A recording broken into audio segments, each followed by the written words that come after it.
សូមស្វាគមន៍មកកាន់ Channel ដំណាក់ខ្មោចចម្រាបសួរប្រិយមិត្តជាទីរាប់អានដែលចូលចិត្តស្ដាប់រឿងនិទានបែបភ័យរន្ធត់ហើយយើងខ្ញុំនឹងនាំលោកអ្នកទៅកាន់ Channel ដំណាក់ខ្មោចដែលនិយាយពីជំនឿផ្សេងៗដូចជាព្រាយខ្មោចលងអាបធ្មប់អំពើអាគមនិងជំនឿអរូបិយផ្សេងៗ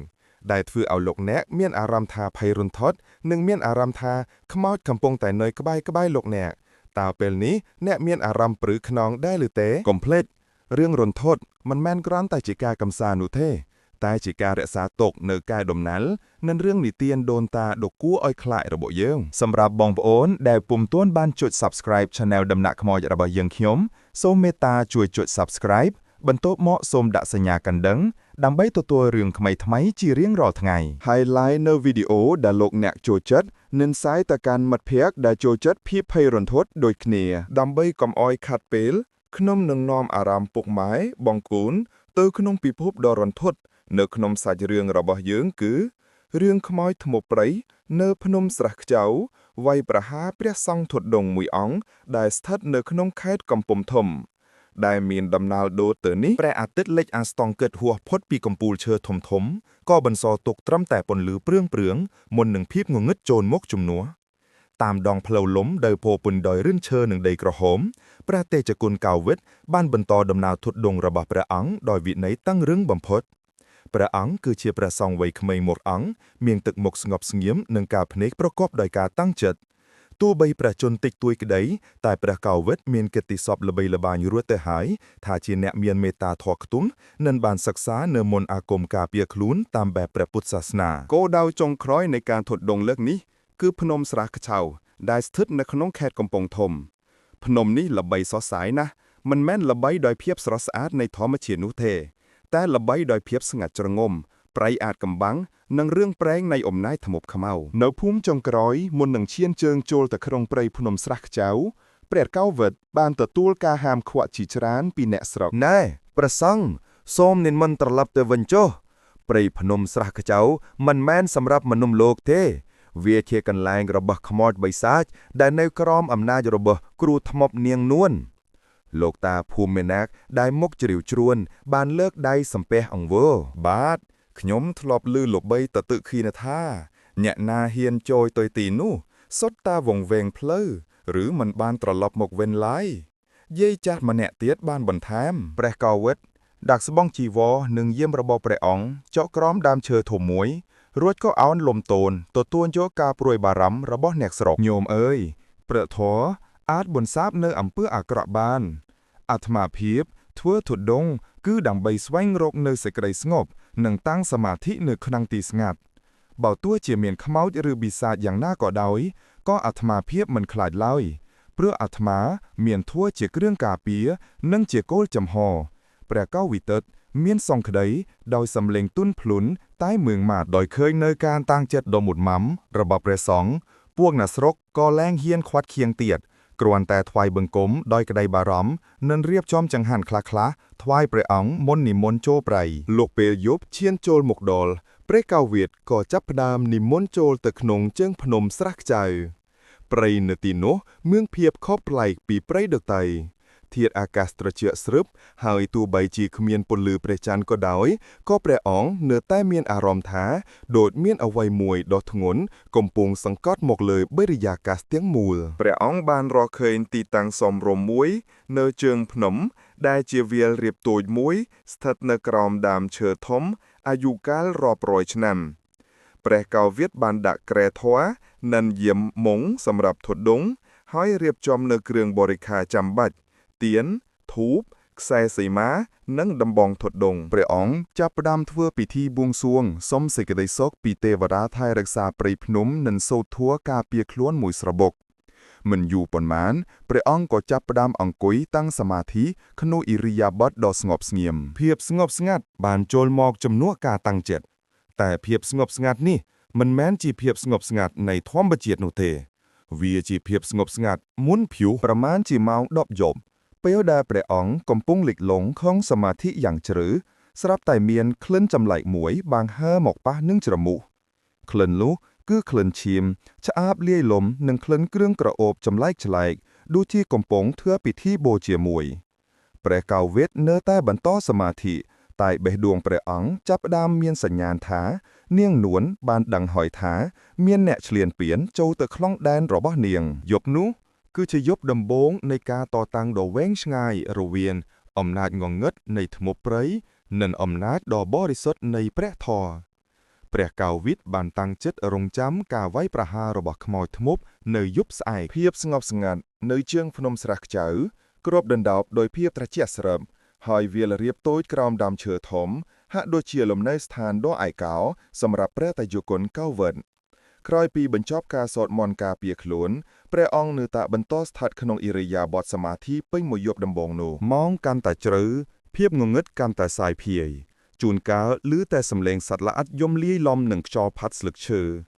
ក្លិនឆ្អាបដោយឈាមនិងគ្រឿងធ្មប់ដែលព្រះអង្គធំដំបូងនោះហាក់ដូចជាបានរសាត់បាត់បង់ទៅវិញប៉ុន្តែព្រះកៅវិតដឹងច្បាស់ថា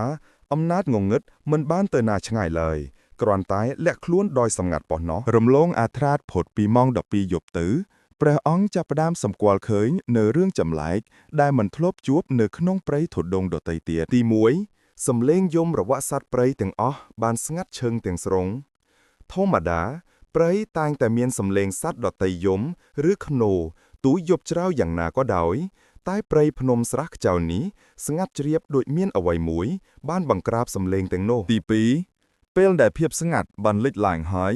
ស្រាប់តែនាងសំឡេងដកធ្ងន់ធ្ងរលាន់លឺពីចម្ងាយដូចជាសំឡេងសត្វធំធំឬមនុស្សធំធំកំពុងដើរប្រទៀងជើងមកក្បែរទីតាំងក្រែធម៌របស់ព្រះអង្គព្រះកៅវិទិតនៅតែបន្តសមាធិតែព្រះអង្គបើកត្រចៀកស្ដាប់យ៉ាងប្រុងប្រយ័ត្នសំឡេងដើរនោះលាន់លឺរៀងរាល់ពេលដែលព្រះអង្គរាប់ចំនួនដង្ហើមបាន21ដង្ហើមម្ដងពេលខ្លះដូចជាដើររង្វង់កន្លែងដែលព្រះអង្គតាំងធរព្រះកៅវិតបានសម្រេចចិត្តបើកក្រែធរមុងមើលថាជាសត្វពាហនៈអ្វីឬជាអ្នកស្រុកវង្វេងពេលព្រះអង្គបើកមុងរួចដកកែវភ្នែកកលែកមើលជុំវិញគឺគ្មានអ្វីសោះ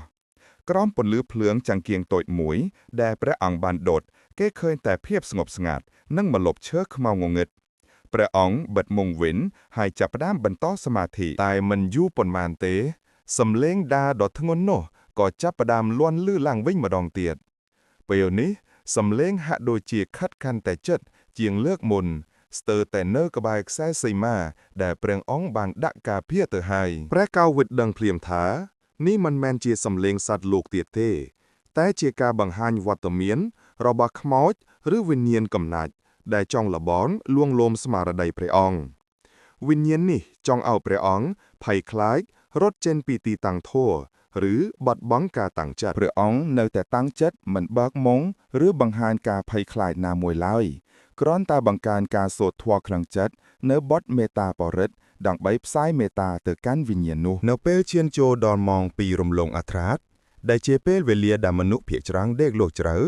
ហើយក៏ជាពេលវេលាដែលជំនឿខ្មែរជឿថាខ្មោចខ្លាំងពូកែជាងគេនោះព្រះកៅវិតបានធ្លាក់ទៅក្នុងសមាធិកាន់តែជ្រៅនៅពេលនោះហើយនាងនួនដែលជាខ្មោចធ្មប់ព្រៃបានវាយលុកព្រះអង្គតាមរយៈនិមិត្តវិញម្ដង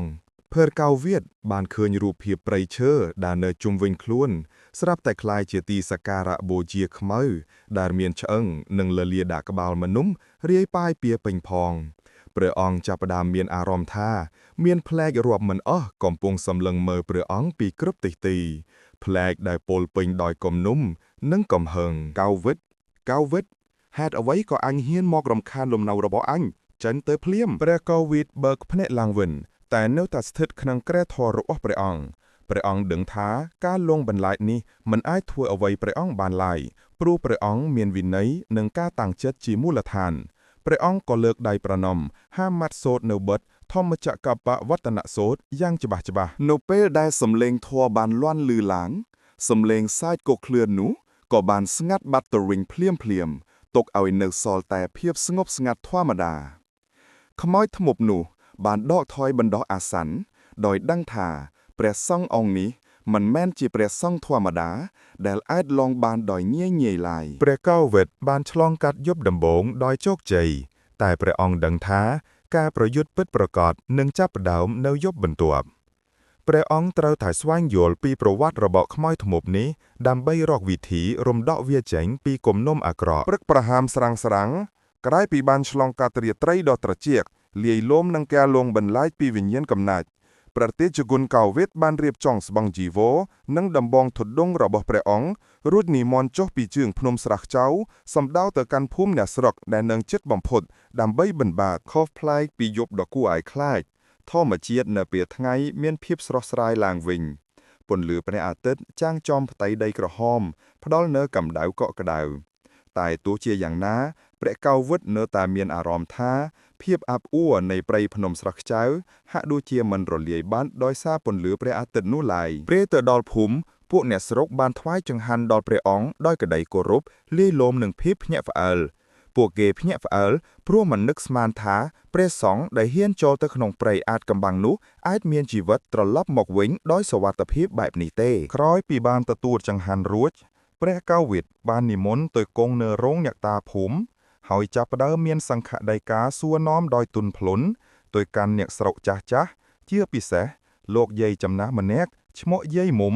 ដែលមានវ័យជាង80ឆ្នាំទៅហើយញោមយាយមុំអាត្មាភាពបាននិមន្តចូលទៅបដិបត្តិធម៌នៅជើងភ្នំស្រះខ្ចៅកាលពីយប់មិញអាត្មាភាពមានការសង្ស័យខ្លះៗទៅលើវិញ្ញាណដែលអាត្មាបានជួបប្រទះតើញោមយាយអាចជួយរៀបរាប់ពីប្រវត្តិរបស់គ្រូធ្មប់នាងនួនឲ្យបានច្បាស់លាស់បានទេពេលឮឈ្មោះនាងនួនឃ្លាមទឹកមុខលោកយាយមុំប្រែជាស្លែកស្លាំងអ្នកស្រុកដតីក៏នាំគ្នារើខ្លួនឃ្លាតពីព្រះអង្គបន្តិចដោយក្តីភ័យខ្លាចយាយមុំសម្លឹងមើលទៅទិសភ្នំស្រះខ្ចៅដោយភ្នែកស្រងូតស្រងាត់រួតក៏ចាប់ផ្ដើមរៀបរាប់ដោយសំឡេងល្វីៗអូព្រះគុណម្ចាស់គ្រូធ្មប់នាងនួននាងជារឿងព្រេងដ៏សែនព្រឺព្រួតរបស់ពួកខ្ញុំតាំងពីយូរឡង់ណាស់មកហើយតាមពុតនាងនួនមិនមែនជាមនុស្សកំណាចពីកំណាចទេនាងធ្លាប់ជាស្រីមេម៉ាយម្នាក់រស់នៅក្នុងភូមិយិននេះឯងជាមនុស្សស្រីដែលស្អាតនិងមានចិត្តល្អណាស់យាយមុំបានប្រាប់ថាប្រហែលជា70ឆ្នាំមុននាងនួនបានជួបនឹងរឿងអយុត្តិធម៌នាងត្រូវគេចោទប្រកាន់ថាលួចកូនរបស់គេយកទៅធ្វើកូនក្រក់ទាំងដែលនាងគ្មានទោលអ្វីសោះអ្នកស្រុកក៏នាំគ្នាកម្ចាត់បណ្ដិលនាងចេញពីភូមិដោយគ្មានក្តីមេត្តាមុននឹងចាកចេញនាងនួនបានស្បត់ថានឹងត្រឡប់មកសងសឹកអ្នកភូមិវិញនាងក៏ឡើងទៅរួមនៅលើភ្នំស្រះខ្ចៅហើយរៀនមន្តអាគមខ្មែរពីគ្រូចាស់ម្នាក់ដែលគេស្គាល់ថាជាម្ចាស់អាគមខ្លាំងពូកែនាងបានផ្លាស់ប្ដូរពីមនុស្សស្រីចាត់ល្អទៅជាគ្រូធ្មប់ដែលចេះធ្វើខ្មោចបិសាចនិងបណ្ដេញភូតផាយគ្រប់យ៉ាងយាយមុំរៀបរាប់បន្តញាក់ស្រុកជឿជាក់ថានាងនួនបានស្លាប់នៅភ្នំនោះទៅហើយតែប្រលឹងរបស់នាងមិនបានទៅកើតនៅទីណាឡើយដោយសារតែគំនុំនិងអំណាចធ្មប់ដែលនាងបានចងជាប់នឹងព្រៃភ្នំនោះនាងបានក្លាយជាវិញ្ញាណកំណាចរស់នៅការពារព្រៃនោះនិងតែងតែឡងបន្លាចអ្នកណាដែលហ៊ានចូលទៅឈ្លានពានព្រះគុណម្ចាស់ខ្មោចនាងនួននេះមិនមែនខ្មោចធម្មតាទេវាមានវិជ្ជាអាគមវាមានបរិវារខ្មោចដែលនាងបានបង្កាត់ទុកតាំងពីនាងនៅរស់ព្រះអង្គនិមន្តត្រឡប់ទៅវិញចុះមុននឹងនាងនួនបង្ហាញរូបរាងពេញលេញវាយប្រហារព្រះអង្គយាយមុំអង្វរទាំងញ័រមាត់ព្រះកៅវិតបានស្ដាប់ដោយយកចិត្តទុកដាក់ព័ត៌មាននេះធ្វើឲ្យព្រះអង្គយល់កាន់ថាច្បាស់ពីប្រភពនៃអំណាចងងឹតព្រះអង្គដឹងថាខ្មោចធ្មប់នាងនួនគឺជាប្រលឹងជាប់គំនុំដែលត្រឹងការរំដោះជាជាងការបង្ក្រាបអរគុណញោមយាយនិងញាតិញោមទាំងអស់អាត្មាភាពបានដឹងរឿងហើយនាងនួនគ្រាន់តែជាជនរងគ្រោះនៃគំនុំប៉ុណ្ណោះអាត្មាភាពនឹងមិនរត់ចោលព្រៃភ្នំស្រះខ្ចៅឡើយអាត្មាភាពនឹងបន្តបដិបត្តិធម៌នៅទីនោះដើម្បីរំដោះនៅព្រលឹងរបស់នាងនួននិងបណ្ដេញអំពើអាក្រក់ចេញពីតំបន់នេះដោយពាក្យសច្ចាដ៏មុតមាំនោះព្រះកៅវិតក៏ក្រោកឈរលើកដៃប្រទានពរដល់អ្នកស្រុករួចក៏និមន្តត្រឡប់ចូលទៅក្នុងព្រៃភ្នំស្រះខ្ចៅវិញព្រះអង្គដឹងថាពេលនេះខ្មោចធ្មប់នោះកំពុងតែរងចាំព្រះអង្គនៅទីនោះហើយដោយសារតែវាបានដឹងថាព្រះសង្ឃអង្គនេះបានដឹងពីឈ្មោះនិងប្រវត្តិរបស់វាការវាយប្រហារដ៏ពិតប្រាកដនឹងចាប់ផ្ដើមនៅយប់នេះតែម្ដងពេលព្រះអាទិត្យលិចបាត់ទាំងស្រុងរស្មីចុងក្រោយក៏រលត់ទៅព្រះតេជគុណកូវីដបានត្រឡប់មកដល់ទីតាំងធុដងរបស់ព្រះអង្គនៅជើងភ្នំស្រះខ្ចៅលើកនេះ ព្រះអង្គបានរៀបចំខ្លួនយ៉ាងប្រុងប្រយ័ត្នជាងមុនក្រោយពីបានដឹងច្បាស់ថាខ្មោចដែលព្រះអង្គត្រូវប្រឈមមុខគឺជារូបនាងនួនគ្រូធ្មប់ដែលមានគំនុំស្អិតរមួតនឹងទឹកដីនេះព្រះកាវីតបានរៀបចំពិធីការពារព្រំដែនខ្សែសីមាយ៉ាងល្អិតល្អន់ដោយយកខ្សែអំបោះពិសេសដែលបានសូត្រមន្តរួចហើយព័ទ្ធជុំវិញកម្លាំងបដិកធរ3ជាន់ព្រមទាំងដាក់កំបោរនិងទៀនជ័យនៅតាមទិសទាំង8ព្រះអង្គមិនបានធ្វើដើម្បីតែការពារខ្លួននោះទេតែដើម្បីរក្សាទីតាំងកុំឲ្យអំណាចធ្មប់ងាយចូលមកដល់លុះដល់ម៉ោងជាង5យប់បរិយាកាសនៅក្នុងព្រៃក៏ចាប់ផ្ដើមប្រែប្រួលភ្លាមធាតុអាកាសដែលធ្លាប់តែត្រជាក់ធម្មតាក៏ប្រែជាក្តៅអួលអាប់លាយលំនឹងក្លិនសែងធូបនិងគ្រឿងក្រអូបលាឈាមឆ្អាបខ្លាំងជាងយប់មុនទៅទៀតសំឡេងខ្សឹបខ្សៀវរាប់មិនអស់បានលន្លឺពីគ្រប់ទិសទីហើយសំឡេងដើរដ៏ធ្ងន់ធ្ងរដែលព្រះអង្គធ្លាប់បានឮកាលពីយប់មិញក៏លេចឡើងជាថ្មីតែលើកនេះវាឮឡើងយ៉ាងលឿននិងកាចសាហាវព្រះកោវិតដឹងថាខ្មោចនាងនួនកំពុងតែបង្ហាញអំណាចចំណានរបស់វាមកហើយព្រះអង្គនៅតែតាំងសមាធិនៅក្នុងគ្រែធរតែពេលនេះព្រះអង្គមិនបានបិទភ្នែកស្ងៀមដូចយប់មុនឡើយព្រះអង្គចាប់ផ្ដើមសូត្រធម៌មហាមេត្តាដ៏មានអានុភាពដើម្បីផ្សព្វផ្សាយនៅក្តីមេត្តាទៅកាន់វិញ្ញាណទាំងនោះមុននឹងប្រាវិជ្ជាបង្ក្រាបអំណាចងងឹតអើយចូលបើកផ្លូវទីនេះជាទីតាំងព្រះធម៌ព្រលឹងនាងនួនអើយសូមកុំឲ្យគំនុំរារាំងផ្លូវទៅកាន់សុគតិភពរបស់នាងព្រះកោវិតឧទានក្នុងចិត្តភ្លាមនោះរូបរាងជាស្រមោលខ្មៅដ៏ធំសម្បើមមួយបានលេចចេញមកចំពីមុខគ្រែធររបស់ព្រះអង្គស្រមោលនោះមានទំហំធំជាងមនុស្សធម្មតាដល់ទៅ2ដងហើយមានភ្នែកក្រហមឆ្អៃកំពុងសម្លឹងមើលចូលមកក្នុងមុងធររបស់ព្រះអង្គវាជាការបង្ហាញវត្តមានដំបូងរបស់ខ្មោចធ្មប់នាងនួនក្នុងនាមជាមេខ្មោចស្រមោលខ្មៅនោះបានក្រវីដៃហើយខ្មោចបិសាចជាច្រើនរូបទៀតដែលមានរូបរាងដូចកូនក្រកតូចមុខភ្នែកក្រហមខំក៏បានហោះសម្ដៅមកវាយប្រហារខ្សែសីមាដែលព្រះអង្គបានដាក់ពតការពារខ្មោចកូនក្រកទាំងនោះបានព្យាយាមទាញរហែកខ្សែសីមានិងប្រឡាក់កំបោរដែលជាគ្រឿងការពាររបស់ព្រះអង្គសំឡេងបោកបុកខ្លាំងបានលន់ឮនៅជុំវិញគ្រែធរនាងនួនបានបញ្ចេញដុំភ្លើងអាគមពណ៌ខៀវខ្ចីដែលហក់ត្រង់សំដៅទៅរកព្រះអង្គព្រះកោវិតបានលូកដៃចាប់ដំបងធុដងរបស់ព្រះអង្គរួចលានអណ្ដាតចិនផ្លុំទៅលើកំបោរបានដាក់នៅលើដំបងនោះមន្តអាគមនៃពាក្យសច្ចៈនិងធម៌ក៏បានផ្ទុះឡើងកំបោរនោះបានប្រែទៅជាពន្លឺសមួយផ្លែតរួចក៏ខ្ទាតបាយសាយទៅគ្រប់ទិសទីដុំភ្លើងអាគមពណ៌ខៀវខ្ចីរបស់នាងនួនពេលបានប៉ះនឹងពន្លឺសនៃមន្តធម៌ក៏បានរលាយបាត់ទៅវិញភ្លាមទុកឲ្យនៅសល់តែក្លិនស្អុយឆ្អាបចំណែកឯខ្មោចកូនក្រក្រាកតូចដែលបានប៉ះនឹងកំបោរនោះក៏ស្រែកយំយ៉ាងឈឺចាប់រួចរត់គេចខ្លួនច្បាប់ដោយបន្សល់ទុកត្រឹមតែផ្សែងស្អុយឃើញដូច្នេះខ្មោចធ្មប់នាងនួនក៏កាន់តែខឹងសម្បាយ៉ាងខ្លាំងវាបានប្រែរូបរាងទៅជាស្រីចំណាស់ម្នាក់ដែលមុខឡើងខ្មៅត្រញៅហើយស្លៀកសំពត់បុរាណដាច់រយិងរយាកវានិយាយដោយសំឡេងស្អកដូចជាសំឡេងលាន់ឮចេញពីភ្នូព្រះសង្ឃវ័យក្មេងឯងពូកែណាស់តែធម៌របស់ឯងមិនអាចឈ្នះគំនុំរបស់ឯងបានឡើយអញបានបង្កាត់ខ្មោចព្រៃនេះជាច្រើនឆ្នាំហើយគ្មានអ្នកណាម្នាក់អាចយកធម៌មកកម្ចាត់អញបានទេខ្មោចនាងនួនក៏បានបញ្ចេញខ្មោចខ្លាដ៏ធំមួយក្បាលមុខសាហាវមានភ្នែកភ្លឺដូចពេជ្រឲ្យវាយបំបាយគ្រែធររបស់ព្រះអង្គម្ដងខ្មោចខ្លានោះបានរត់សម្ដៅមករកគ្រែធរត្រៀមនឹងខំហែកព្រះកោវិតទាំងរស់តែមុននឹងខ្មោចខ្លានោះអាចធ្វើអ្វីបានព្រះកោវិតបានសូត្រធម៌ព្រះបរិត្តដ៏ខ្លាំងក្លាដោយសំឡេងលាន់ឮដូចរន្ទះពីក្នុងក្រៃធរសាពេភូតាខ្មោចអើយបើកផ្លូវញោមអើយកុំគំនុំបាំងផ្លូវសំឡេងធម៌នោះបានផ្ទុះឡើងរង្គើព្រៃឈើជុំវិញខ្មោចខ្លាដែលកំពុងរត់នោះស្រាប់តែបាត់បង់កម្លាំងទាំងអស់ហើយដួលរលំទៅលើដីមុននឹងរលាយបាត់ទៅវិញចំណែកឯខ្មោចនាងនួនក៏បានស្រែកធ្ងរយ៉ាងឈឺចាប់រួចក៏ដកខ្លួនចូលទៅក្នុងព្រៃងងឹតវិញក្រោយពីបានឆ្លងកាត់យប់ទី3ដ៏ជោគជ័យដែលជាយប់នៃការការពារខ្លួនដ៏តានតឹងបំផុត ព្រះតេជគុណកាវិតបានសម្រេចចិត្តថាព្រះអង្គមិនអាចបន្តការតាំងធម៌នៅជើងភ្នំទៀតឡើយព្រោះវាគ្រាន់តែជាការការពារបណ្ដោះអាសន្នប៉ុណ្ណោះដើម្បីរំដោះព្រលឹងនាងនួនព្រះអង្គត្រូវតែវាយលុកទៅកាន់ទីកន្លែងដែលនាងនួនរក្សាទុកនូវអំណាចធ្មប់ខ្មៅរបស់នាងនៅពេលព្រឹកព្រលឹមក្រោយទទួលចង្ហាន់ពីអ្នកស្រុកដែលហាក់បីដូចជាចាប់ផ្ដើមមានជំនឿចិត្តលើព្រះអង្គឡើងវិញ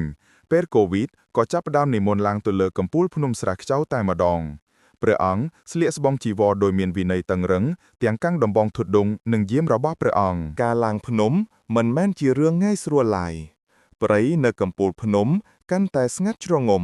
និងត្រចៀកខុសប្លែកពីធម្មតាដើមឈើធំធំមានម៉ែកបែកខ្ញែកគួរឲ្យព្រឺព្រួតហើយកន្លែងខ្លះហាក់ដូចជាគ្មានពន្លឺព្រះអាទិត្យអាចចាំងចូលដល់ឡើយទោះជាថ្ងៃក្តៅខ្លាំងក៏ដោយ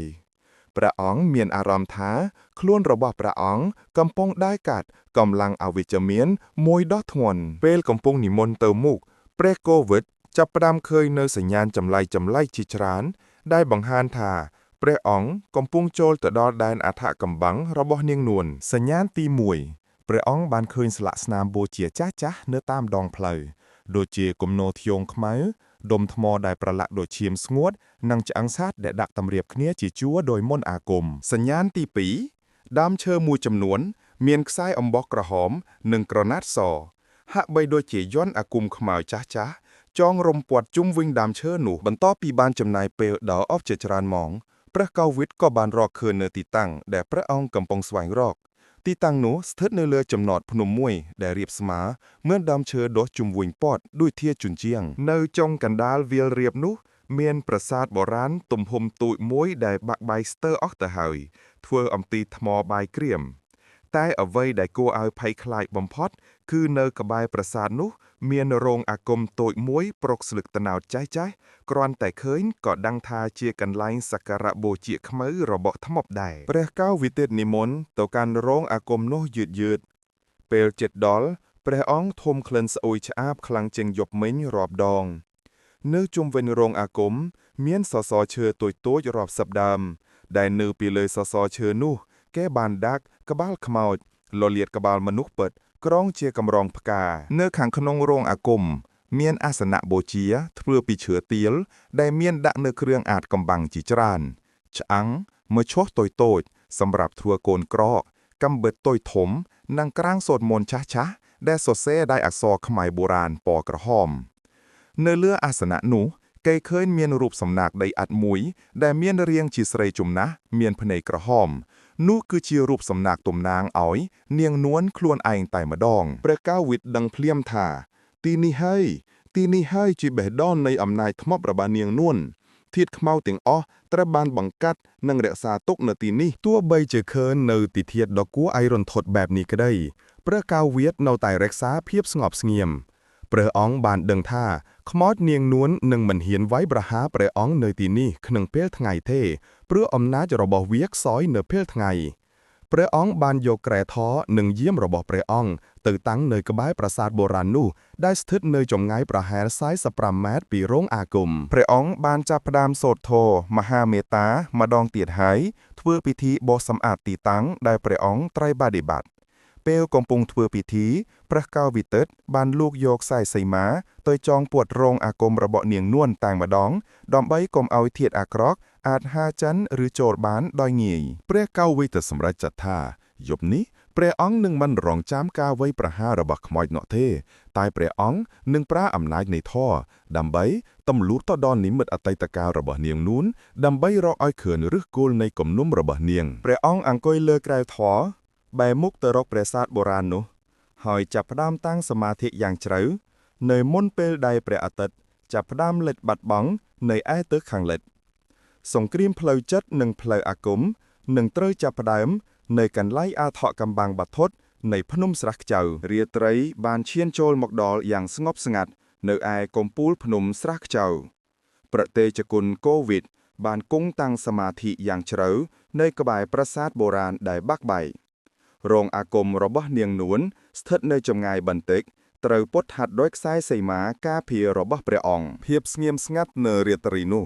មានភាពខុសប្លែកពីយប់មុន มันเมียนสำเลงล้อนลื้อได้หรือสำเลงสายกกเคลื่อนระบาขมอยไล่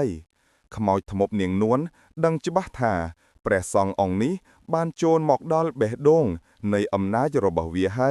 โดยฉะนั้นเวียบ้านเจริญเรื่องยอกาประยุทธ์โดยเปล่าเพลาจัดนั่งนิมิตวิ่งมาดองแปรโควิดบ้านโจเล็กกับขนมสมาธิวิปัสสนาโดยปลายกำลังเจ็ดดำใบตุ่มลุระนังในเทียดอากรอกให้จับดังสวายรกในอาเตตกาลระบบเนียงมวลได้เชียประพบในกลมนุ่มระบบเนียงมันอยู่ปนมานนิมิตก่อบ้านเล็กลางเพียบงงงึดในไพรบ้านโรเล่บัตเตอร์หายไตรบ้านจุมนุดอยรูปเพียบในภูมิมวยกาวปีเจียงจับสับชนะมนพระกาวิดบ้านเคยเนือเนรีไว้ขมายมแนกชมูนวลได้เมียนรูปชาวมสระสราดตึกจัดหลอนั่งเมียนกาโกรับสระลันปีเนภูมิเนียงนวลเจียสัตไรเมไม้ได้ร่วมเนได้สดจรัสให้เมียนชีวิตทูเทียบันเต็ดบันตวดโดยซากาคัดคำรกสีแต่เพียบล่อระบอเนียงนวลบ้านขนายเจอันแตกเปรอองเคยเนกรมมนุอักระมือกรมเนขนองภูมินุได้เมียนจัดโลบล้นจ้องบ้านตรวจสมบัติระบอเนียงนวลพวกเก๋บ้านประการเนเรืองประดุดมวยดอยเจ้าประการเนียงนวลถ้าบ้านลวยโกนเก๋ยอกตัวถวยโกนกรอกดอยสาแต่เนียงมันอาจเมียนโกนบ้านกาจอยประกันดอกกูออยคลาดนี่บ้านเธอออยอยากภูมิเงียกเรพระองค์เคยนิ่งนวลกำปุงยมอังวอ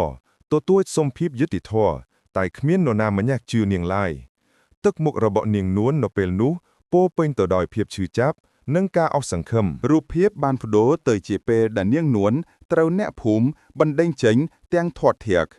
เนียงนวลการแต่ดาวเจงปีภูมิก็ได้ชื่อจับขนมเจ็ดก็การแต่ริทุมลาง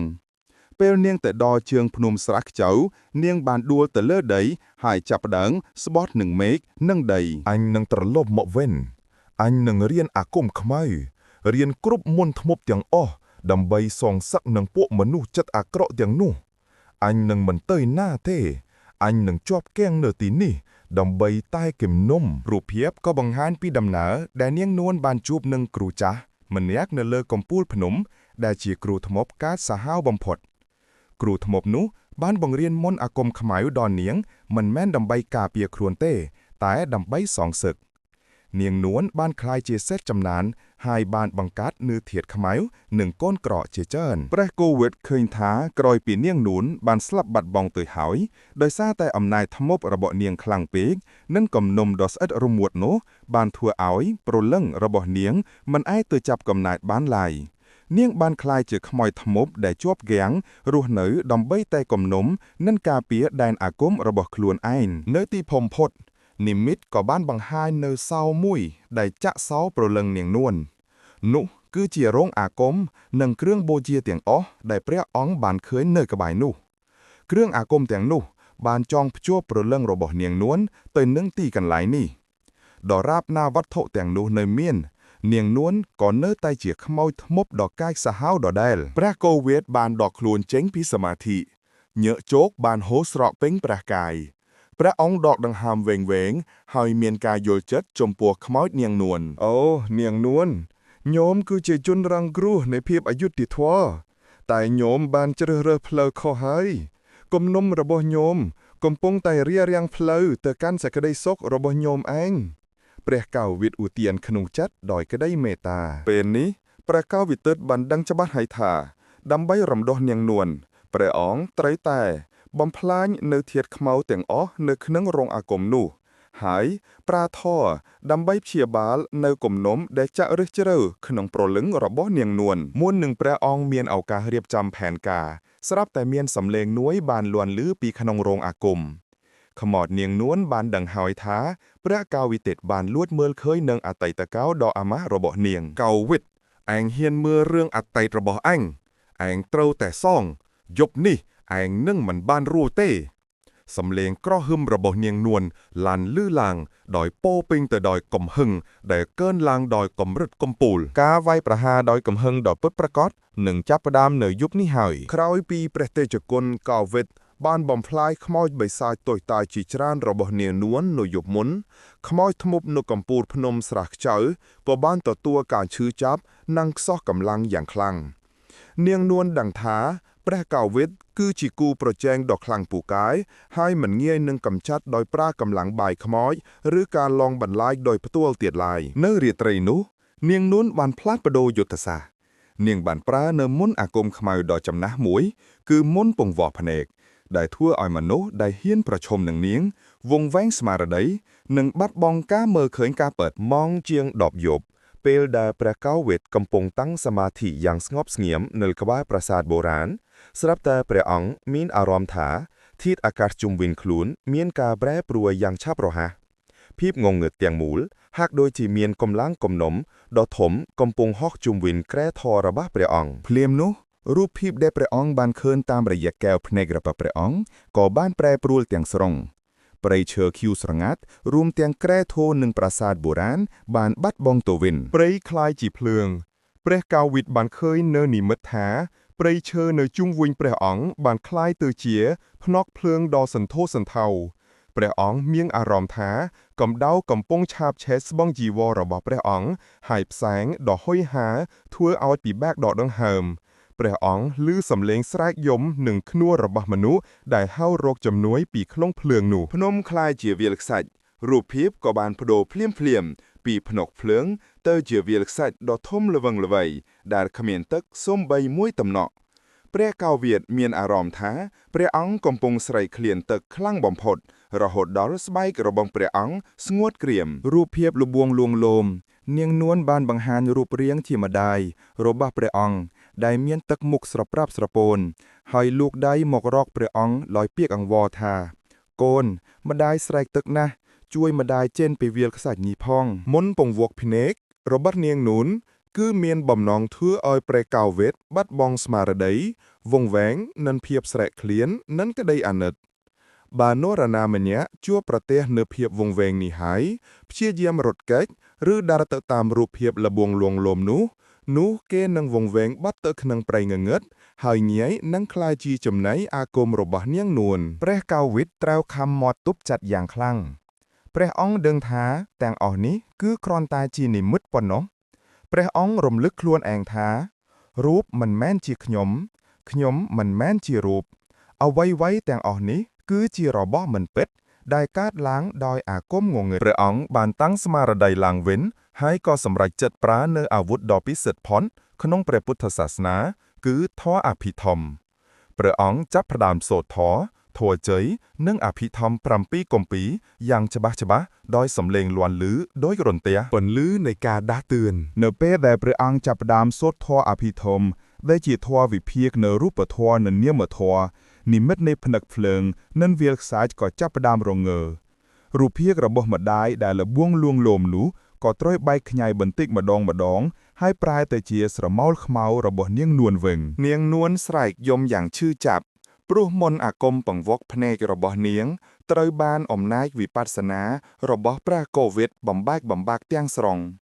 មន្តអាគមខ្មៅទាំងអស់នោះมันអាចទប់ទល់នឹងការយល់ដឹងការពិតនៃព្រះធម៌ឡើយអើយព្រះសង្ឃឯងពូកែខាងផ្លូវចិត្តពេកហើយតែឯងមិនទាន់ឈ្នះឯងទេឯងមិនទាន់បានបំបែកអំណាចអាគមឯងនៅឡើយនាងនួនស្រែកទាំងខឹងព្រះកៅវិទដកដង្ហើមធូរស្រាលហើយបើកភ្នែកមើលព្រៃដែលបានវិលត្រឡប់មកភាពដើមវិញមានតែដើមឈើនិងក្រែធរដ៏ត្រជាក់ព្រះអង្គបានឆ្លងផុតនៅការវាយប្រហារដ៏កាចសាហាវបំផុតផ្នែកផ្លូវចិត្តហើយពេលនេះព្រះកៅវិទដឹងថានាងនួនកំពុងខ្សោយកម្លាំងដោយសារការបរាជ័យជាបន្ទាប់ព្រះអង្គត្រូវតែឆ្លៀតឱកាសនេះដើម្បីត្រៀមខ្លួនសម្រាប់ការវាយលុករបស់នាងនួនដោយរូបធាតុជាក់ស្ដែងនៅយប់បន្ទាប់ពីខ្មោចធ្មប់នាងនួនបានបរាជ័យនឹងការវាយប្រហារផ្លូវចិត្តមន្តពង្វក់ភ្នែករបស់ខ្លួននាងក៏ដឹងច្បាស់ថាធម៌របស់ប្រតិជគុណកៅវិទគឺពូកែខ្លាំងណាស់នៅក្នុងទប់ទល់នឹងមន្តអាគមដែលគ្មានរូបរាងដូច្នេះហើយនាងនួនបានសម្រេចចិត្តប្រើប្រាំយុទ្ធសាស្ត្រចុងក្រោយដើម្បីកម្ចាត់ព្រះអង្គគឺការវាយប្រហារដោយរូបធាតុដែលជាសត្វសាហាវទាំងឡាយដែលនាងបានបង្កាត់ទុកដោយមន្តអាគមខ្មៅនៅពេលថ្ងៃរះព្រះកៅវិទបានរៀបចំខ្លួនយ៉ាងហ្មត់ចត់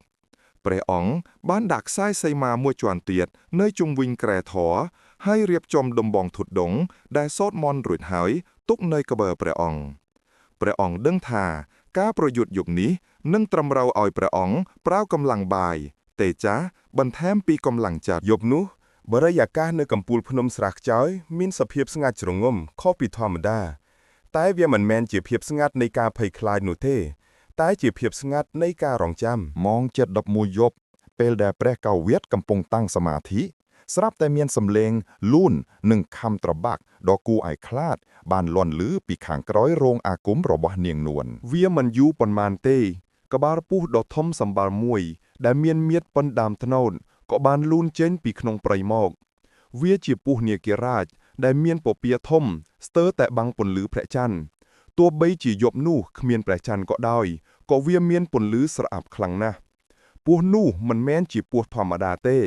តែជាពស់ដែលនាងនួនបានបង្កាត់ដោយមន្តអាគមខ្មែរដែលគេតែងហៅថាពស់ធ្មប់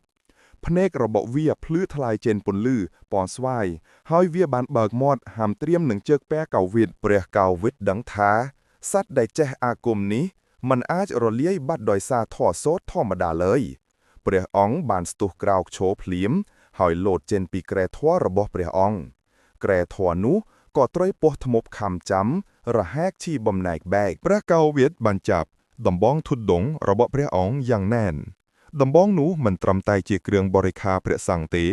តែវាជាដំបងអាគមដែលព្រះអង្គបានសូត្រមន្តការពារតាំងពីដើមមកពស់ធ្មប់នោះបានលូនចូលមកវាយប្រហារព្រះអង្គយ៉ាងលឿនព្រះកៅវិតមិនបានសូត្រធម៌វែងឆ្ងាយទេតែព្រះអង្គបានសូត្រនៅមន្តអំខៈ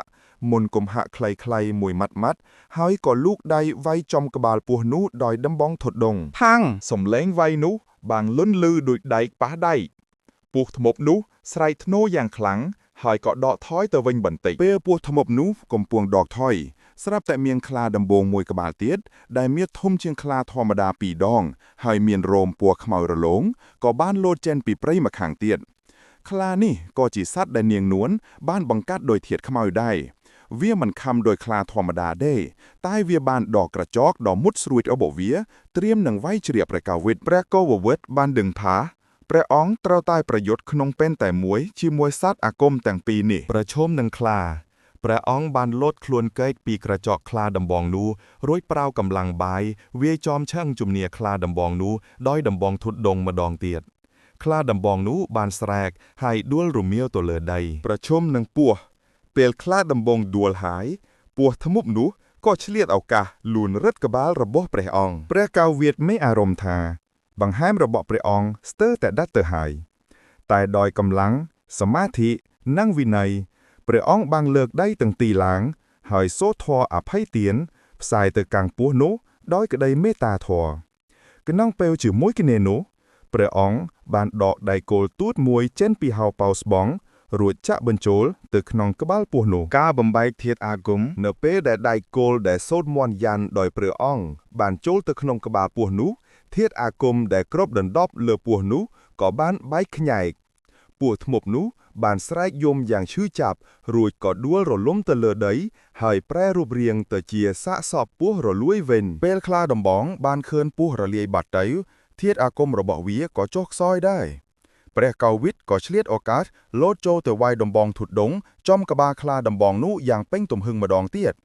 ខ្លាដំបងនោះក៏បានដួលរលំហើយប្រែទៅជាសាកសពខ្លារលួយដោយពស់ដែរនៅក្នុងរោងអាគមនាងនួនបានស្រែកហូរយ៉ាងឈឺចាប់ព្រោះនាងបានបាត់បង់នូវសត្វអាគមដែលជាកម្លាំងសំខាន់របស់នាងព្រះកៅវិតដកដង្ហើមធូរស្រាលព្រះអង្គដឹងថា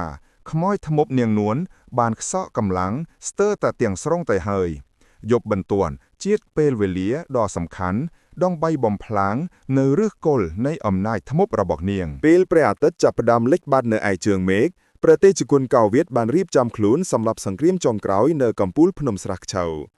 ក្រោយពីបានបំផ្លាញខ្មោចបិសាចនិងសត្វអាគមរបស់នាងរួចមកព្រះអង្គដឹងថាពេលនេះខ្មោចធ្មប់នោះខ្សោយកម្លាំងពិតប្រាកដយប់នេះគឺជាឱកាសដ៏ល្អបំផុតដើម្បីបំផ្លាញឫសគល់នៃអំណាចធ្មប់របស់នាងគឺរោងអាគមនិងធាតុខ្មៅដែលចងភ្ជាប់ព្រលឹងនាងទៅនឹងគំនុំព្រះកៅវិតបាននិមន្តទៅកាន់រោងអាគមចាស់នោះមុននឹងចូលទៅព្រះអង្គបានដាក់ខ្សែសីមាម្ដងទៀតហើយសូត្រធម៌នមស្ការព្រះពុទ្ធ3ចប់ដើម្បីសូមពរជ័យនិងបារមីពីព្រះពុទ្ធគ្រប់ព្រះអង្គបានដើរចូលទៅក្នុងរោងអាគមតាំងមិនញញៀតខាងក្នុងរោងអាគមក្លិនស្អុយឆ្អាបខ្លាំងជាងពេលថ្ងៃរាប់ដងព្រមតែមានធាតុត្រចៀកគួរឲ្យព្រឺឆ្អឹងខ្នងព្រះកៅវិត បានទៅឈរចាំពីមុខអាសនៈបូជាដែលមានរូបសំណាកនាងនួននិងគ្រឿងអាគមខ្មៅជាច្រើនព្រះអង្គបានលើកដៃទាំងពីរឡើងហើយសូត្រនៃព្រះបរិត្តដ៏ខ្លាំងក្លាបំផុតដោយតាំងចិត្តមោះមុតថាបើទោះបីជាត្រីបាត់បង់ជីវិតក៏ដោយក៏អាត្មាភាពត្រីតែរំដោះព្រលឹងនាងនួននៅពេលដែលសំឡេងព្រះធម៌បានលួនលឺឡើងវត្ថុនៅក្នុងរោងអាគមក៏ចាប់ផ្ដើមមានប្រតិកម្មរូបសំណាកនាងនួនចាប់ផ្ដើមញ័ររញ្ជួយក្រាំងសូត្រលួនចាស់ៗដែលសរសេរដោយអក្សរក្រហមក៏ចាប់ផ្ដើមឆេះដោយខ្លួនឯងហើយផ្សែងខ្មៅក្រាស់ៗក៏ហុយចេញពីអាសនៈបូជាព្រះកៅវិតបានចាប់ដំបងធុតដងរបស់ព្រះអង្គរួតលៀនអណ្ដាតចេញផ្លុំមុនទៅលើដំបងនោះបន្ទាប់មកព្រះអង្គបានប្រើដំបងវាយបំផ្លាញលើគ្រឿងអាគមខ្មៅទាំងអស់ដំបងវាយចំឆ្អឹងនិងក្បាលខ្មោចឆ្អឹងនិងលលាតក្បាលទាំងអស់បានបែកខ្ទេចខ្តាមហើយធាតុខ្មៅដែលបង្កប់នៅក្នុងវត្ថុទាំងនោះក៏បានហើរចេញមកក្រៅដូចជាដុំពពកខ្មៅបំផ្លាញរូបសំណាកព្រះអង្គបានលើកដំបងវាយចំរូបសំណាកនាងនួនដែលជាវត្ថុចងភ្ជាប់កម្លាំងសំខាន់រូបសំណាកនោះបានផ្ទុះបែកជាភែកផងនៅពេលដែលធាតុខ្មៅបានហើរចេញពីរោងអាគមធាតុទាំងនោះក៏ចាប់ផ្ដើមរត់សម្ដៅទៅរកព្រះកៅវិតត្រៀមនឹងវាយប្រហារព្រះអង្គនៅពេលដែលធាតុខ្មៅទាំងនោះហៀបនឹងប៉ះនឹងព្រះកៅវិតស្រាប់តែធាតុខ្មៅទាំងអស់បានរួមបញ្ចូលគ្នាហើយប្រែរូបរាងទៅជាខ្មោចស្រីពេញលេញដ៏គួរឲ្យខ្លាចនោះគឺជានាងនួនខ្លួនឯងតែម្ដងខ្មោចនាងនួនមឿនសក់វែងរញ៉េរញ៉ៃមុខមាត់ស្លេកស្លាំងតែពាក់គ្រឿងអលង្ការបុរាណដែលភ្លឺចែងចាំងនាងឈរដោយកំហឹងដ៏សន្ធោសន្ធៅហើយស្រែកយំយ៉ាងខ្លាំងទាំងទឹកភ្នែកខ្មៅហូរចុះមកអើយកៅវិតអញហ៊ានបំផ្លាញរបងអញហ៊ានបំផ្លាញអំណាចដែលអញខំបង្កើតរាប់ទសវត្សរ៍អញដឹងទេថាអញត្រូវរងទុក្ខប៉ុណ្ណាដើម្បីបានអំណាចនេះអញនឹងសម្លាប់អញដើម្បីការពារគំនុំរបស់អញនាងនួនបានលូកដៃដែលពោពេញដោយកម្លាំងបិសាចសម្ដៅទៅរកដំបងធុតដងរបស់ព្រះអង្គត្រៀមនឹងដណ្ដើមយកវត្ថុដែលបង្កការគំរាមកំហែងដល់នាងប្រឆាំបំផុតនោះព្រះកៅវិតនៅតែរក្សាភាពស្ងប់ស្ងៀម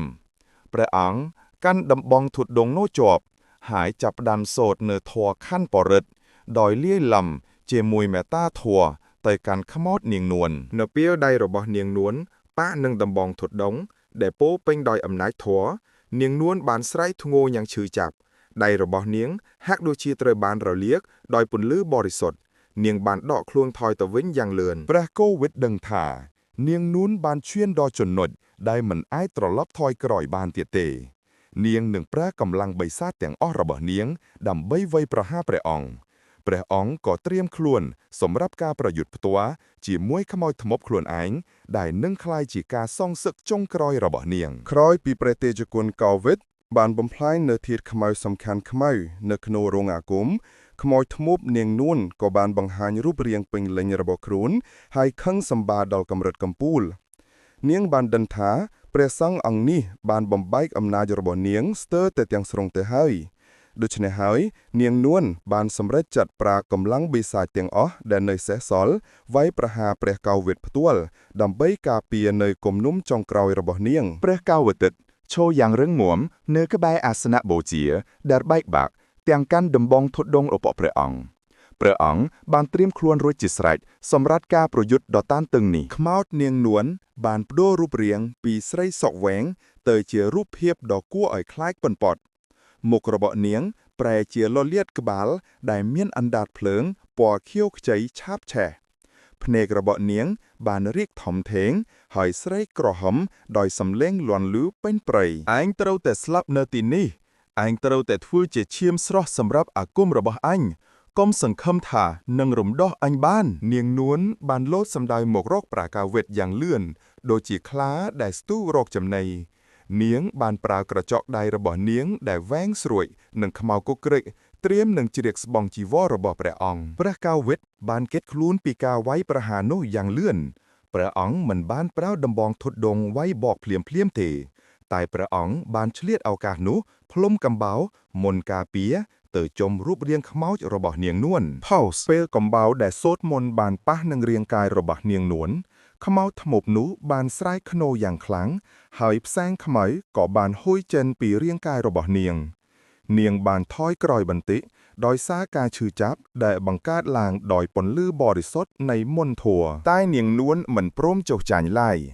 នាងបានដឹងថានេះគឺជាឱកាសចុងក្រោយនាងបានប្រាយអំណាចទាំងអស់របស់នាងបង្រួមមកត្រឹមដៃម្ខាងរួចលូកដៃនោះចាប់ច្របាច់ករបស់ព្រះតេជគុណកោវិតយ៉ាងលឿនរហូតព្រះអង្គកិច្ចមិនទាន់កម្លាំងរបស់ខ្មោចធ្មប់នោះខ្លាំងក្លាអស្ចារ្យព្រះកោវិតមានអារម្មណ៍ថាដង្ហើមរបស់ព្រះអង្គស្ទើរតែដាច់ទៅហើយភ្នែករបស់ព្រះអង្គឡើងក្រហមដោយសារតែមិនអាចដកដង្ហើមបាន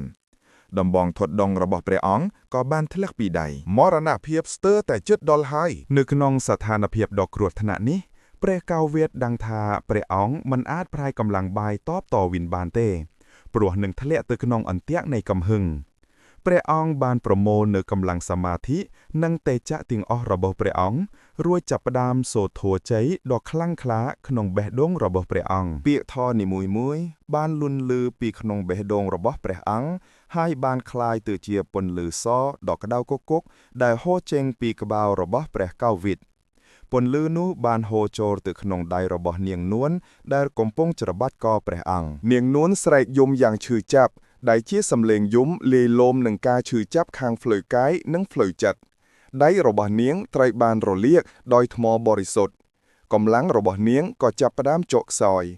នាងបានបន្ធូរដៃរបស់នាងចិនពីករបស់ព្រះកោវិតហើយដកថយទៅវិញទាំងមានការឈឺចាប់និងភ្ញាក់ផែលព្រះកោវិតបានដកដង្ហើមយ៉ាងខ្លាំង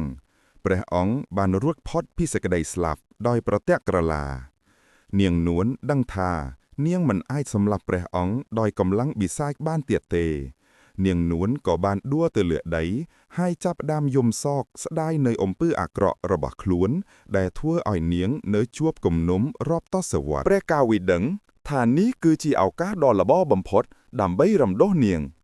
ខ្មោចធ្មប់នាងនួនពេលនេះមានត្រឹមតែប្រលឹងដែលពោពេញដោយការឈឺចាប់និងសេចក្តីអស់សង្ឃឹមប៉ុណ្ណោះបន្ទាប់ពីការប្រយុទ្ធដ៏តានតឹងស្ទើរតែដាច់ខ្យល់ស្លាប់ព្រះតេជគុណកោវិតបានដកដង្ហើមវែងករបស់ព្រះអង្គនៅតែមានស្នាមក្រចុកខ្មានស្រអាប់របស់ខ្មោចនាងនួន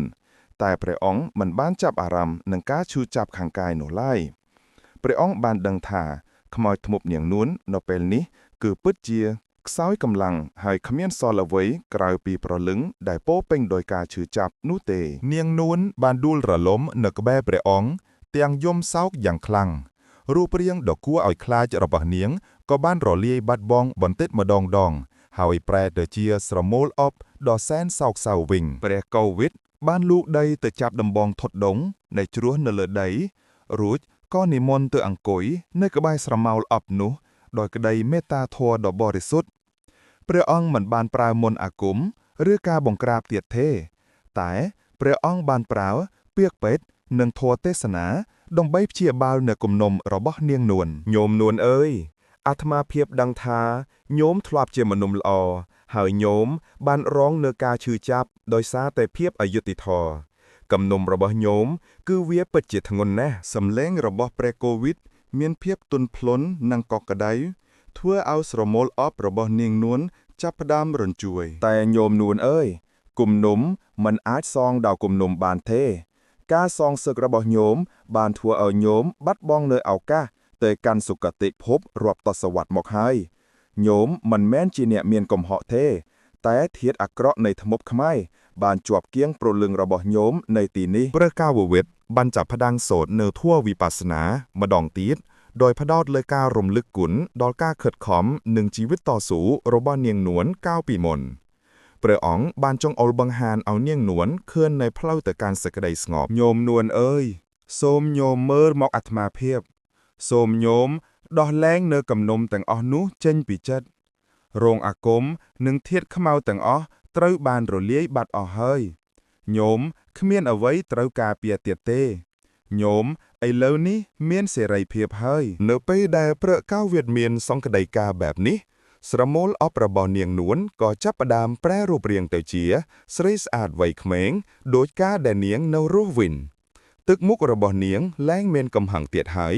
តែពោពេញដោយភាពសោកស្ដាយនិងសន្តិភាពព្រះគុណចាស់ខ្ញុំបានដឹងហើយនាងនួននិយាយទាំងសំឡេងស្ងាត់ស្រទន់ខ្ញុំបានខុសហើយ ខ្ញុំបានជាប់គាំងនឹងភ្លើងកំនុំដ៏សែនក្តៅរាប់ឆ្នាំខ្ញុំបានធ្វើបាបមនុស្សខ្ញុំបានធ្វើបាបខ្លួនឯងសូមព្រះគុណចាស់មេត្តាព្រះកៅវេទបានញញឹមដោយក្តីមេត្តាព្រះអង្គក៏លើកដៃប្រណម្យរួចចាប់ផ្ដើមធ្វើពិធីឧទ្ទិសកុសលដ៏ធំមួយជូននាងនួនអ៊ីតាំបញ្ញាំងនិព្វានសៈបច្ចយោហោតុសូមបុណ្យកុសលនេះជាបច្ច័យនៃព្រះនិព្វានចុះពន្លឺពណ៌សដ៏បរិសុទ្ធមួយបានហោះចេញពីព្រះកាយរបស់ព្រះកូវីដហើយបានគ្របដណ្ដប់លើរូបរាងរបស់នាងនួនទាំងស្រុងព្រលឹងរបស់នាងនួនពេលនេះត្រូវបានរំដោះចេញពីធាតុខ្មៅហើយនាងបានលើកដៃប្រណម្យថ្វាយបង្គំចំពោះព្រះកូវីដជាលើកចុងក្រោយដោយទឹកមុខញញឹមស្រស់ថ្លាមិនយូរប៉ុន្មានទេពន្លឺពណ៌សនោះក៏បានហោះឡើងទៅលើមេឃយ៉ាងលឿនរួចក៏រលាយបាត់ទៅក្នុងចំណោមពន្លឺផ្កាយភាពត្រជាក់និងក្លិនស្អុយឆ្អាបទាំងអស់ដែលធ្លាប់មាននៅកំពូលភ្នំស្រះខ្ចៅក៏បានបាត់បង់ទៅវិញទាំងស្រុងព្រៃឈើនៅទីនោះបានវិលត្រឡប់មកជាភាពស្ងប់ស្ងាត់និងមានខ្យល់បរិសុទ្ធវិញព្រះកៅវិតដឹងថាព្រះអង្គបានធ្វើកិច្ចការដ៏ធំបំផុតរបស់ព្រះអង្គដោយជោគជ័យហើយភ្នំស្រះខ្ចៅពេលនេះបានរួចផុតពីបណ្ដាសាលរបស់ខ្មោចថ្មោចនាងនួនហើយព្រឹកព្រលឹមស្រាងបានរះឡើងមកជាមួយពន្លឺព្រះអាទិត្យដ៏ស្រស់បំព្រងព្រះតេជគុណកៅវិតបាននិមន្តចេញពីកន្លែងធុដងនៅកំពូលភ្នំស្រះខ្ចៅព្រះអង្គនៅតែមានស្នាមជាមពីការប៉ះទង្គិចជាមួយខ្មោចធ្មប់នៅយប់មុនតែទឹកមុខរបស់ព្រះអង្គគឺពោពេញទៅដោយពន្លឺធម៌និងជ័យជំនះអ្វីៗនៅជុំវិញខ្លួនគឺមានការប្រែប្រួលយ៉ាងអស្ចារ្យកំពូលភ្នំស្រះខ្ចៅដែលធ្លាប់តែមានភាពអាប់អួរត្រជាក់ស្រឹបនិងពោពេញដោយកម្លាំងអវិជ្ជមានពេលនេះបានក្លាយជាភ្នំធម្មតាវិញហើយការប្រែប្រួលដែលគួរឲ្យកត់សម្គាល់បរិយាកាសបរិសុទ្ធខ្យល់បរិយាកាសឡើងមានក្លិនឆ្កាបនៃឈាមនិងគ្រឿងធ្មប់ទៀតហើយតែមានតែក្លិនក្រអូបនៃស្លឹកឈើនិងក្លិនដីសើមសំឡេងធម្មជាតិសត្វល្អិតសត្វស្លាបនិងសត្វព្រៃតូចៗចាប់ផ្ដើមបញ្ចេញសំឡេងយំរំពងយ៉ាងអឿងកងជាថ្មីម្ដងទៀតភាពស្ងាត់ជ្រមុំដ៏គួរឲ្យខ្លាចបានរលាយបាត់ទៅរោងអាគមរលាយព្រះកូវីដបានក្រឡេកមើលទៅរោងអាគមចាស់របស់នាងនួនដែលព្រះអង្គបានបំផ្លាញគ្រឿងអាគមនៅយប់មិញរោងនោះបានបាក់បែកខ្ទេចខ្ទីហើយធាតុខ្មៅទាំងអស់បានរលាយបាត់អស់ទៅហើយសូម្បីតែដុំពពួកខ្មៅដែលធ្លាប់តែគ្របដណ្ដប់លើទីតាំងនោះក៏បានរសាត់បាត់ដោយផ្សែងដែរព្រះកៅវិតបានដឹងច្បាស់ថាភ្នំស្រះខ្ចៅពិតជាបានរួចផុតពីបណ្ដាសារបស់ខ្មោចធ្មប់នាងនួនហើយព្រលឹងរបស់នាងបានទទួលការរំដោះហើយអំណាចធ្មប់ខ្មៅក៏បានរលត់រលាយអស់ទៅព្រៃនេះនឹងត្រឡប់មកជាទីតាំងដ៏ស្ងប់ស្ងាត់សម្រាប់បដិបត្តិធម៌វិញព្រះអង្គបាននិមន្តចុះពីកំពូលភ្នំវិញដោយក្តីរីករាយពេលនិមន្តចុះមកដល់ជើងភ្នំព្រះអង្គក៏បានជួបនឹងអ្នកស្រុកភូមិជាច្រើននាក់ដែលបានឡើងមករងចាំព្រះអង្គពួកគេមានទឹកមុខព្រួយបារម្ភលាយលំនឹងក្តីសង្ឃឹមការទទួលស្គាល់ពីអ្នកស្រុកពេលដែលអ្នកស្រុកបានឃើញព្រះកៅវិតនៅមានជីវិតពួកគេក៏បានស្ទុះរត់មករកព្រះអង្គរួចលុតជង្គង់ថ្វាយបង្គំដោយក្តីគោរពបំផុតលោកយាយមុំតួអង្គដែលរៀបរាប់ពីនាងនួនក៏បានចូលមកជិតព្រះអង្គទាំងយំរំភើបព្រះគុណម្ចាស់ព្រះអង្គមានសុវត្ថិភាពទេយប់មិញពួកខ្ញុំបានឮសំឡេងក្រហមនិងសំឡេងស្រែកយ៉ាងខ្លាំងពីលើភ្នំពួកខ្ញុំគិតថាព្រះអង្គញោមអើយអាត្មាភាពនៅមានសុវត្ថិភាពហើយខ្មោចធ្មប់នាងនួនបានទទួលការរំដោះហើយធាតុខ្មោចទាំងអស់បានរលាយបាត់ទៅញោមលែងត្រូវភ័យខ្លាចនឹងព្រៃភ្នំស្រះខ្ចៅនេះទៀតហើយព្រះកៅវិតិមានសង្ឃដីកាដោយភាពជឿជាក់អ្នកស្រុកទាំងអស់បានផ្ទុះការត្រេកអរយ៉ាងខ្លាំងពួកគេបានដឹងច្បាស់ពីធាតុពិតនៃការផ្លាស់ប្ដូរនេះព្រោះកម្លាំងអាប់អួរដែលធ្លាប់តែសង្កត់លើភូមិរបស់ពួកគេក៏បានរលាយបាត់ដែរដំណឹងលោសម្រាប់អ្នកភូមិព្រះកៅវិតបានមានសង្ឃដីរៀបរាប់ពីប្រវត្តិដ៏ឈឺចាប់របស់នាងនួននិងរបៀបដែលព្រះអង្គបានរំដោះនាងចេញពីគុំនុំដោយពន្យល់ថានាងគ្រាន់តែជាជនរងគ្រោះប៉ុណ្ណោះព្រះអង្គបានណែនាំឲ្យអ្នកស្រុកធ្វើបុណ្យឧទ្ទិសកុសលនិងផ្សាយមេត្តាធម៌ដល់ព្រលឹងរបស់នាងនួនដើម្បីឲ្យនាងបានទៅកាន់សុគតិភពការនិមន្តទុដងរបស់ព្រះកូវីដនៅភ្នំស្រះខ្ចៅមិនត្រឹមតែជាការបដិបត្តិធម៌សម្រាប់ខ្លួនឯងប៉ុណ្ណោះទេតែវាជាការដោះបណ្ដាសាដ៏ធំមួយសម្រាប់តំបន់ទាំងមូល ភ្នំស្រះខ្ចៅពេលនេះបានត្រឡប់មកជាទីតាំងដ៏បរិសុទ្ធវិញហើយព្រះអង្គបានទទួលចង្ហាន់ដែលអ្នកស្រុកបានរៀបចំថ្វាយព្រះអង្គដោយក្តីគោរពដ៏ជ្រាលជ្រៅបំផុតយប់នេះនឹងក្លាយជាយប់ដំបូងដែលអ្នកស្រុកភូមិអាចដេកលក់ដោយមិនបាច់ភ័យខ្លាចការលងបន្លាចពីខ្មោចធ្មប់ទៀតឡើយក្រោយពីដំណឹងបែកខារំដោះខ្មោចធ្មប់នាងនួនបានល្បីសុះសាយពេញភូមិនិងតំបន់ជុំវិញខេត្តកំពង់ធំទាំងមូលក៏បានទទួលនូវភាពស្ងប់សុខឡើងវិញអ្នកស្រុកបាននាំគ្នាប្រារព្ធពិធីដ៏ធំមួយជូនចំពោះព្រះតេជគុណកូវីដដើម្បីបង្ហាញនូវក្តីគោរពនិងកតញ្ញតាធម៌របស់ពួកគេពិធីបុណ្យប្រារព្ធនៅភូមិអ្នកស្រុកភូមិបានរៀបចំពិធីបួងសួងនិងបុណ្យប្រារព្ធថ្វាយចង្ហាន់ព្រះអង្គរយៈពេល3ថ្ងៃ3យប់ពួកគេលែងសម្លឹងទៅភ្នំស្រះខ្ចៅដោយក្តីភ័យខ្លាចទៀតហើយតែសម្លឹងដោយក្តីសង្ឃឹមក្នុងពិធីនោះលោកតាលោកយាយនិងអ្នកភូមិទាំងអស់បានប្រមូលផ្ដុំគ្នាថ្វាយបង្គំព្រះអង្គអ្នកភូមិម្នាក់ដែលជាអ្នកមានមុខមានមាត់ក្នុងតំបន់បានតំណាងឲ្យអ្នកស្រុកទាំងអស់ក្រាបបង្គំទូលព្រះកៅវិតដោយវាចាដ៏ស្មោះត្រង់ព្រះគុណម្ចាស់កៅវិតព្រះអង្គបានយាងមកដល់ទីនេះមិនត្រឹមតែជាការធុតដងប៉ុណ្ណោះទេតែព្រះអង្គបានក្លាយជាទេវតាដកទុក្ខរបស់យើងព្រះអង្គបានរំដកដែនដីរបស់យើងពីបណ្ដាសារាប់ទសវត្សរ៍ពួកខ្ញុំបានសម្រេចចិត្តរួចហើយថានឹងលែងហើយភ្នំដែលនៅក្បែរយើងថាភ្នំស្រះខ្ចៅដែលពោរពេញដោយរឿងអាប់អួយទៀតហើយពួកខ្ញុំសូមដាក់ឈ្មោះភ្នំនេះឡើងវិញថាភ្នំកៅវិនចាប់ពីថ្ងៃនេះតទៅដើម្បីរំលឹកដល់គុណូបការៈនិងអំណាចនៃព្រះធម៌របស់ព្រះអង្គព្រះកៅវិនបានទទួលនូវការគោរពនោះដោយភាពស្ងប់ស្ងាត់ព្រះអង្គបានប្រទានពរជ័យដល់អ្នកស្រុកហើយបានរំលឹកពួកគេឲ្យបន្តធ្វើអំពើល្អផ្សាយមេត្តាធម៌និងមិនត្រូវចងគំនុំនឹងគ្នាឡើយព្រោះគំនុំអាចបំផ្លាញបានទាំងព្រលឹងរស់និងព្រលឹងស្លាប់មុននឹងបន្តដំណើរធុដងទៅកាន់ទេពផ្សេងទៀតព្រះកូវីដបាននិមន្តឡើងទៅកាន់អត្រីទីតាំងរោងអាគមចាស់របស់នាងនួនជាលើកចុងក្រោយព្រះអង្គមិនបានឃើញមានធាតុអាក្រក់អ្វីទៀតឡើយឃើញមានតែដីទំនេរព្រះអង្គបានយកកូនភួរតូចមួយដើមដែលព្រះអង្គបានថែរក្សាតាំងពីដើមមករួចក៏ដាំនៅទីតាំងនោះចំពីមុខប្រាសាទបុរាណព្រះអង្គបានសូត្រធម៌នមស្ការព្រះពោធិសត្វដើម្បីឧទ្ទិសដល់ព្រលឹងនាងនួននិងដើម្បីទុកជាចំណាថាទីតាំងដែលធ្លាប់តែជាមជ្ឈមណ្ឌលនៃអំណាចធ្មប់ខ្មៅពេលនេះបានក្លាយជាទីសក្ការៈបូជាព្រះពុទ្ធសាសនាដ៏បរិសុទ្ធវិញហើយព្រះអង្គសង្ឃឹមថាថ្ងៃណាមួយដើមពោធិ៍នេះនឹងដុះធំត្រឈឹងត្រឆៃហើយនឹងក្លាយជាម្លប់ត្រចៀកសម្រាប់មនុស្សចំនួនក្រោយដែលមកបដិបត្តិធម៌នៅទីនោះលុះដល់ថ្ងៃកំណត់ព្រះកៅវិកិតក៏បានរៀបចំស្បង់ជីវរនិងយាមរបស់ព្រះអង្គរួចលាញាក់ភូមិទាំងអស់ដោយក្តីអាល័យអ្នកស្រុកបាននាំគ្នាដង្ហែព្រះអង្គចេញពីភូមិរហូតដល់ផុតផ្លូវលំដោយទឹកមុខគោរពស្រឡាញ់ព្រះតេជគុណកៅវិតបានបន្តដំណើរធុដងទៅមុខដោយបន្សល់ទុកនៅរឿងរ៉ាវដ៏អស្ចារ្យរបស់ព្រះអង្គនៅឯភ្នំស្រះខ្ចៅភ្នំកៅវិតរឿងរ៉ាវការតស៊ូរវាងព្រះសង្ឃវ័យក្មេងមួយអង្គជាមួយខ្មោចថ្មព្រៃបានក្លាយជាដំណើរដ៏ល្បីល្បាញដែលនិយាយតៗគ្នាក្នុងចំណោមអ្នកស្រុកដំណើរនេះមិនត្រឹមតែជារឿងភ័យរន្ធត់ប៉ុណ្ណោះទេតែវាបានបន្សល់ទុកនូវជំនឿថាព្រះធម៌អាចឈ្នះនៅអំពើអាក្រក់គ្រប់បែបយ៉ាងទោះបីជាអំណាចធ្មប់នោះខ្លាំងក្លាប៉ុណ្ណាក៏មិនអាចយកឈ្នះលើមេត្តាធម៌បានឡើយ